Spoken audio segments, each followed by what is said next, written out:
नमस्कार दर्शक बंधु जय जगन्नाथ। आज हूँ डिसेम्बर मास 26 तारीख शुक्रवार। आपण मानक पई नहीं आसी आज दिन केतोटी गुरुत्वपूर्ण खबर से भिडियो को शेष पर्यंत देखंतु एवं आपणकर भल पाइबा स्वरूप गोटे गोटे लाइक कर दियंतु। ता पूर्व चैनल को नुआ कर आसी चैनल को सब्सक्राइब कर दियंतु।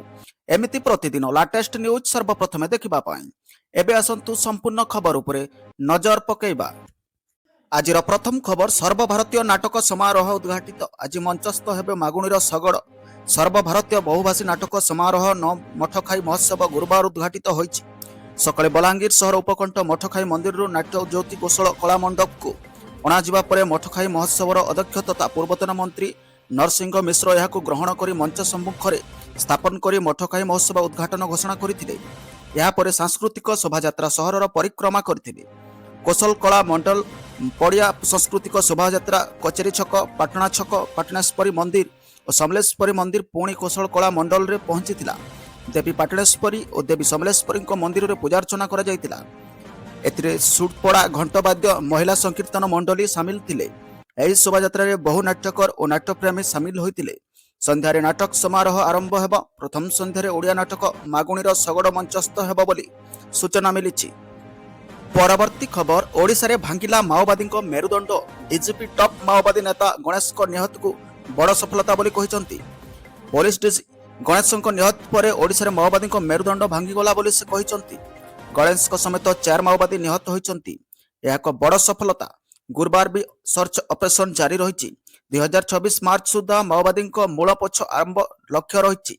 माओवादी आत्मसमर्पण पाई आम राज्यर पुलिस सबुठु श्रेष्ठ। तेणु माओवादी हिंसा पथ छाड़ी मुख्य क्षेत्र में सामिल हुंतु बोली डीजीपी कहिसंती।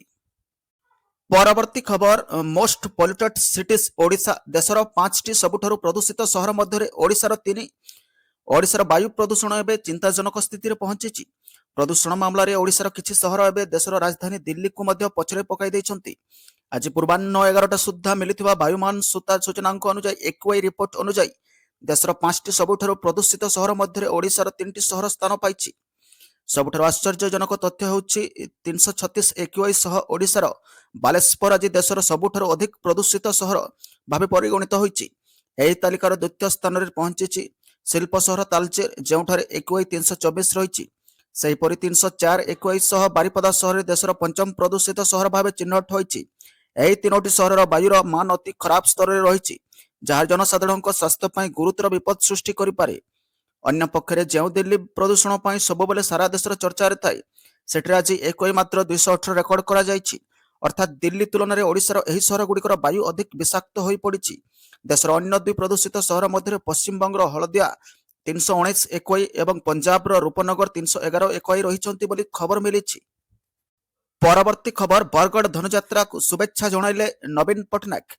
बृहत मुक्ताकाश रंगमंच बरगढ़ धनुयात्रा महोत्सव आज आरंभ हेब। संध्या 7टारे एही महोत्सव उद्घाटन समारोह रही।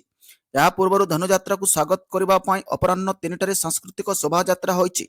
तेबे बरगढ़ धनुयात्रा महोत्सव पर पूर्वतन मुख्यमंत्री नवीन पट्टनायक शुभेच्छा जणाइछंती। निज सोशल मीडिया अकाउंट रे शुभेच्छा जणाई नवीन लिखिछंती, विश्व प्रसिद्ध बरगढ़ धनुयात्रा आरंभ अवसर में सभी को मोर शुभेच्छा जणाउछि। पृथ्वीर सर्वबृहत मुक्ताकाश रंगमंच आयोजित धनुयात्रा आम गरिमामय संस्कृति और आध्यात्मिक चेतनार अन्य निदर्शन। आसंतु धनुयात्रा सामिल हो यह विश्वसारी करबा बोली महान नवीन पट्टनायक कहते। परवर्ती खबर केमिति पाइबे प्रदूषण सर्टिफिकेट जानतु स्टेप बाय स्टेप। गाड़ी रे जदि आपण सबुज स्टिकर लगाई नथिबे तेबे मोटा अंकर फाइन देबाकू पड़िबो। एही सबुज स्टिकर गाड़ी रे सेतेबेले लागिबो जेतेबेले गाड़ी ना रे थिबा सब फाइन आपण भरिथिबे आ प्रदूषण नियंत्रण सर्टिफिकेट पाइथिबे। एक पीयूसी प्रमाण पत्र प्रदूषण नियंत्रण प्रमाण पत्र पाइबा पई आपणको प्रदूषण जांच पई आपणकर गाड़ी को एक अनुमोदित पीयूसी केंद्र पेट्रोल पंप किंबा आरटीओ अनुमोदित स्टेशन नेबाकू पड़िबो। परीक्षा रे पास करिबा परे आपण तुरंत प्रमाण पत्र पाइबे किंबा आपण परिवहन.government.in वेबसाइट रे पंजीकरण एवं चेसिस नंबर शेष 5 अंक प्रवेश करी एहाकू ऑनलाइन रे डाउनलोड एवं प्रिंट करि परिबे।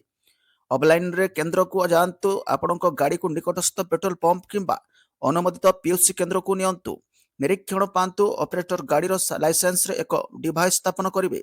इंजिन आरंभ करिवे एवं प्रदूषण कार्बन मोनोक्साइड हाइड्रोकार्बन जांच करिवे। सर्टिफिकेट पातु परीक्षा रे पास हेबा परे एक कंप्यूटर रो एक पीयूसी प्रमाणपत्र तुरंत जारी करा जाए जहाको आपण डाउनलोड किंबा प्रिंट करि परिबे बोली सूचना मिलिछि।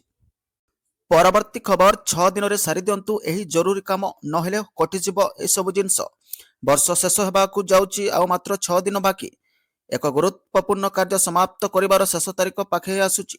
आपण पान कार्ड को आधार कार्ड सहित लिंक करिसंति कि जदि आपण ए पर्यंत एही दुईटी डॉक्यूमेंट को लिंक करि नाहंती तेबे आपणको तुरंत सतर्क रहिबाकू पड़िबो। डिसेंबर 31 तारीख पर आपण केवल साक्षात करी क्षतिर सम्मुखीन हेबे नाही बरं आपणकर पैन कार्ड एक अलिया कागज रे परिणत हेबो अर्थात रद्द होइजिबो। सरकार एवं आयकर विभाग एही प्रक्रिया समाप्त करबाकू लोकमाननकू निरंतर अनुरोध करिसंति। नियम अनुसार आपणकर पैन एवं आधार को लिंक करबा एक बाध्यतामूलक। पान निष्क्रिय होइजिबो आयकर विभाग सृष्टि करिछि जे आपणकर पान एवं आधार को लिंक करिवार शेष तारीख डिसेंबर 31 2025 रहिछि। एही तारीख सुद्धा जेकोसी करदाता सेमानकर पान को आधार सहित लिंक करिवारे विफल हेले तांकोठारु 1000 जरिमाना आदाय कराजिबो। एही जरिमाना विलंब शुल्क भाबरे आदाय कराजिबो कारण लिंक करिवार मूल समय सीमा पूर्व शेष होई सारिछि। सबठारु बड़ चिंता केवल 1000 जरिमाना नुहे बरं पान कार्ड निष्क्रिय होइजिबो। 3 एप्रिल 2025 रे आयकर विभाग द्वारा जारी एक विज्ञप्ति स्पष्ट भाबरे कहा जाइछि जे निर्धारित तारीख पर लिंक न होइतबा पान कार्ड गुडी को सिस्टम रो निष्क्रिय बोली विवेचना कराजिबो। यार अर्थ हेउछि जेउठरे पान कार्ड व्यवहार बाध्यतामूलक सेठरे आपणको समस्त सेवार वंचित कराजिबो।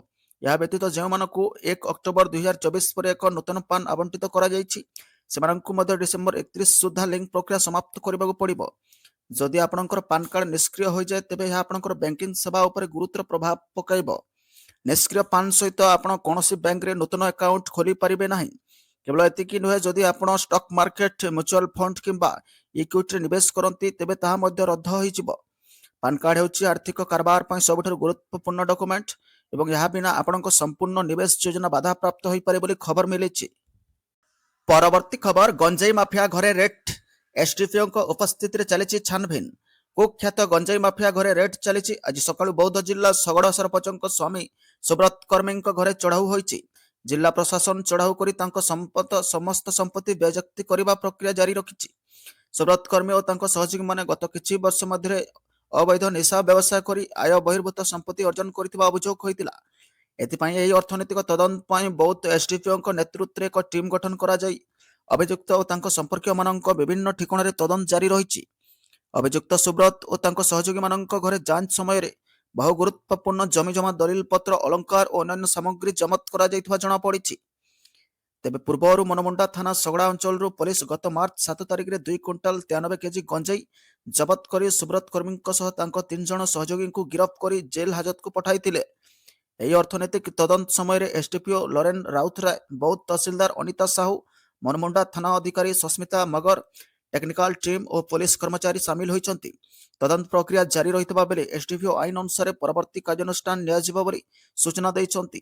सूचनायोग्य जे सुब्रत कर्मी जड़े आगधाड़ीर बीजेपी कर्मी और सगड़ा सरपंच स्वामी अनेक वर्ष होला से गंजाई व्यापार करी कोटी कोटी टंकार अधिकारी होइतिले बोली खबर मिलिछि। परवर्ती खबर मिस्टर गुलुआ जीवन प्रति विपद सोशल मीडिया रे कले पोस्ट कहले मो मले एमाने दायी। लोकप्रिय कॉमेडी अभिनेता मिस्टर गुलुआ को धमक कोटी टंका न देले बदनाम करदेबाकू धमक दैछन्ति। एने गुलुआ निजे सोशल मीडिया रे पोस्ट करिछन्ति।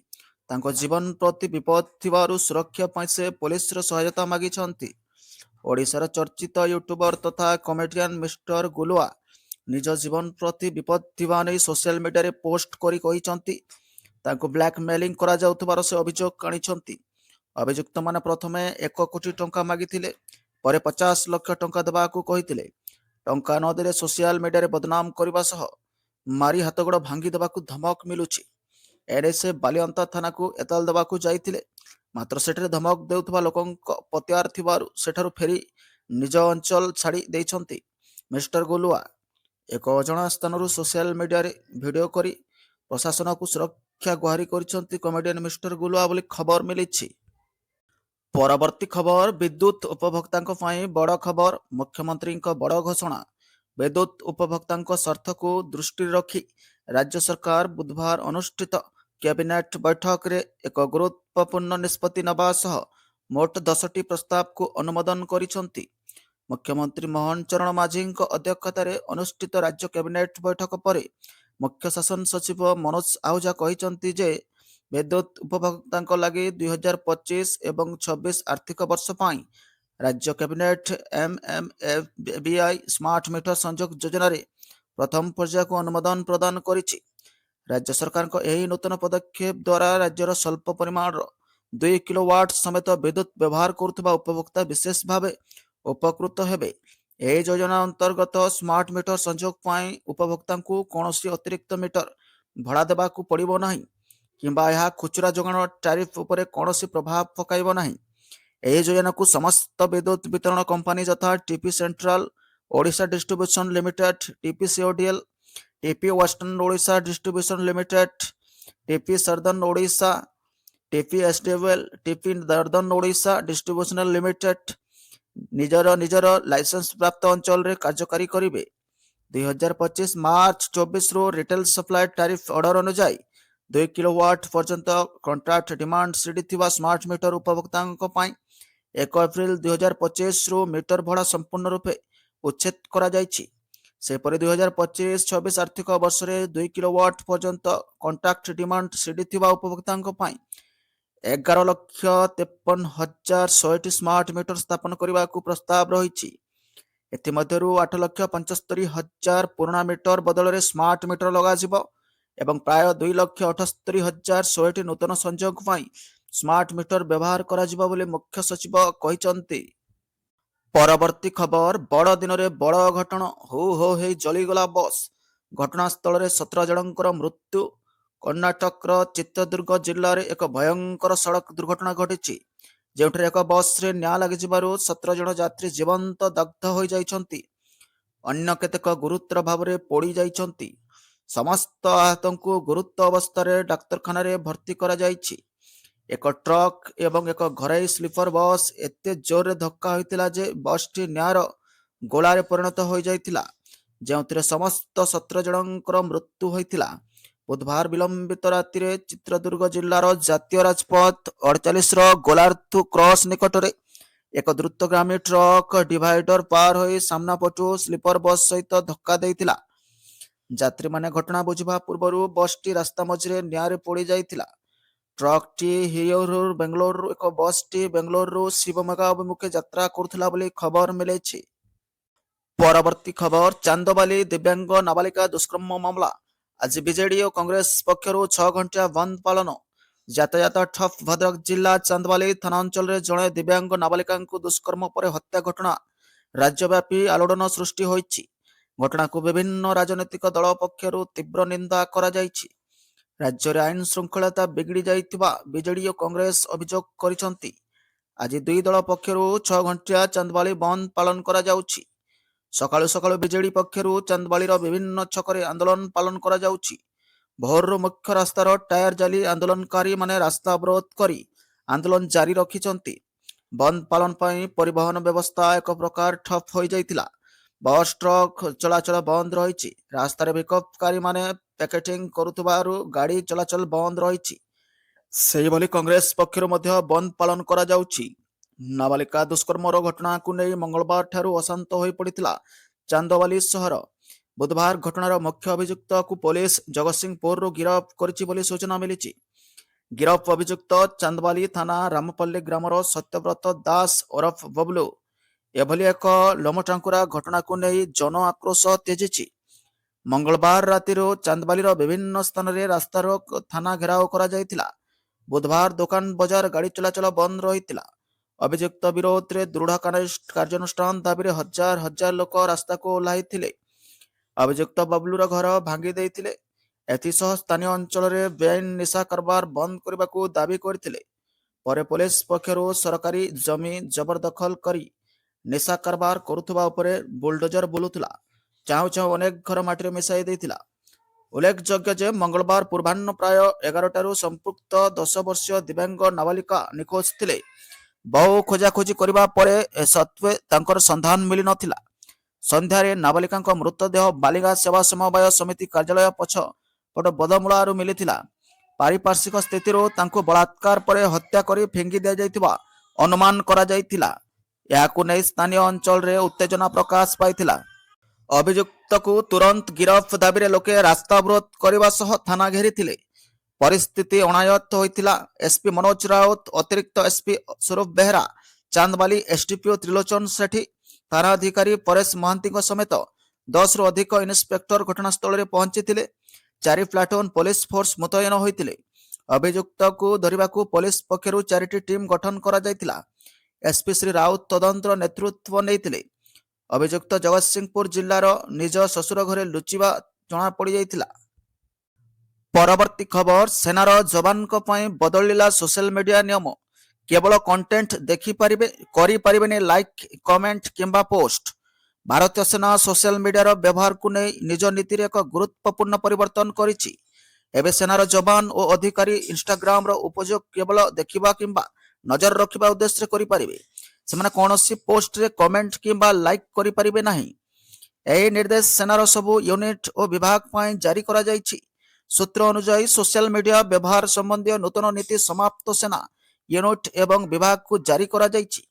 ସୈନିକଙ୍କୁ ସୋସିଆଲ ମିଡିଆ କଣ୍ଟେଣ୍ଟ ଦେଖିବା ସେ ସମ୍ପର୍କରେ ସୂଚନା ରହିବା ପାଇଁ ସୀମିତ ଅନୁମତି ମିଳିବ, ଯାହାଦ୍ୱାରା ସେମାନେ ନକଲି ଏବଂ ଭ୍ରାମକ କଣ୍ଟେଣ୍ଟକୁ ଚିହ୍ନଟ କରିପାରିବେ ଏବଂ ସେମାନଙ୍କ ଉପରିସ୍ଥ ଅଧିକାରୀଙ୍କୁ ରିପୋର୍ଟ କରିପାରିବେ। ଏଥିରେ ସୂଚନା ଯୁଦ୍ଧ ଓ ଅପପ୍ରଚାର ବିରୋଧରେ ସେନାର ଆଭ୍ୟନ୍ତରୀଣ ସତର୍କତା ଅବଲମ୍ବନ କରିବାରେ ସାହାଯ୍ୟ ମିଳିପାରିବ ବୋଲି ଖବର ମିଳିଛି। ଭାରତୀୟ ସେନା ସୋସିଆଲ ମିଡିଆ ବ୍ୟବହାରକୁ ନେଇ ବହୁତ ଏକ ଗୁରୁତ୍ୱପୂର୍ଣ୍ଣ ଖବର। ଏବେ ସେନାର ଯବାନ ଓ ଅଧିକାରୀମାନେ ଇନଷ୍ଟାଗ୍ରାମ, ଫେସବୁକ୍ ଓ ଟ୍ୱିଟର ଭଳି ଅନେକ ସୋସିଆଲ ମିଡିଆ, ୟୁଟ୍ୟୁବ ଉପଯୋଗ କେବଳ ଦେଖିବା ପାଇଁ ରହିବ କିମ୍ବା ନଜର ରଖିପାରିବେ, କିନ୍ତୁ ସେମାନେ କୌଣସି ପ୍ରକାର ପୋଷ୍ଟ କିମ୍ବା କମେଣ୍ଟ, ଲାଇକ୍, ସବସ୍କ୍ରାଇବ ମଧ୍ୟ କରିପାରିବେ ନାହିଁ। ଏହି ନିର୍ଦ୍ଦେଶ ସେନାର ସବୁ ୟୁନିଟ୍ ବିଭାଗ ପାଇଁ ଜାରି କରାଯାଇଛି। ସୂତ୍ର ଅନୁଯାୟୀ ସୋସିଆଲ ମିଡିଆ ବ୍ୟବହାର ସମ୍ବନ୍ଧୀୟ ନୂତନ ନୀତି ଜାରି କରାଯାଇଛି। ସେ ସମ୍ପର୍କରେ ସୂଚନା ରହିବା ପାଇଁ ସୀମିତ ଅନୁମତି ମିଳିବ, ଯାହାଦ୍ୱାରା ସେମାନେ ନକଲି ଏବଂ ଭ୍ରାମକ କଣ୍ଟେଣ୍ଟକୁ ଚିହ୍ନଟ କରିପାରିବେ ଏବଂ ସେମାନଙ୍କ ଉପରିସ୍ଥ ଅଧିକାରୀଙ୍କୁ ରିପୋର୍ଟ କରିପାରିବେ। ଏଥିରେ ସୂଚନା ଯୁଦ୍ଧ ଓ ଅପପ୍ରଚାର ବିରୋଧରେ ସେନାର ଆଭ୍ୟନ୍ତରୀଣ ସତର୍କତା ଅବଲମ୍ବନ କରିବାରେ ସାହାଯ୍ୟ ମିଳିପାରିବ ବୋଲି ଖବର ମିଳିଛି। ପରବର୍ତ୍ତୀ ଖବର, ଏଣିକି ଘରର ଝିଅ ବୋହୂଙ୍କୁ ସ୍ମାର୍ଟଫୋନ ମନା। ବ୍ୟବହାର କରିବେ ପୁରୁଷ, ମାତ୍ର ଏହାକୁ ଘରର ପୁରୁଷମାନେ ବ୍ୟବହାର କରିପାରିବେ। ଘରର ମହିଳାମାନେ କେବଳ କିପ୍ୟାଡ୍ ଫୋନ ବ୍ୟବହାର କରିପାରିବେ। ବିଶ୍ୱର ଅନ୍ୟ ଦେଶଗୁଡ଼ିକ 6G ଆଡ଼କୁ ଦୌଡ଼ୁଥିବା ବେଳେ ରାଜସ୍ଥାନର ଜଲୋର ଜିଲ୍ଲାର 15ଟି ଗାଁର ମହିଳାମାନଙ୍କୁ କିପ୍ୟାଡ୍ ଫୋନ ଯୁଗକୁ ଫେରିବାକୁ କୁହାଯାଉଛି। ଚୌଧୁରୀ ସମ୍ପ୍ରଦାୟର ସୁଧମ ମାତା ପଟ୍ଟି ପଞ୍ଚାୟତ ମୋବାଇଲ ନିଶା ଏବଂ ପିଲାମାନଙ୍କ ଦୃଷ୍ଟି ଶକ୍ତି ଉପରେ ସ୍କ୍ରିନର ପ୍ରଭାବ ଉପରେ ଚିନ୍ତା ପ୍ରକାଶ କରି ଝିଅ ବୋହୂଙ୍କ ପାଇଁ ସ୍ମାର୍ଟଫୋନ ଉପରେ ପ୍ରତିବନ୍ଧକ ଘୋଷଣା କରିଛି। ଏହି ନିୟମ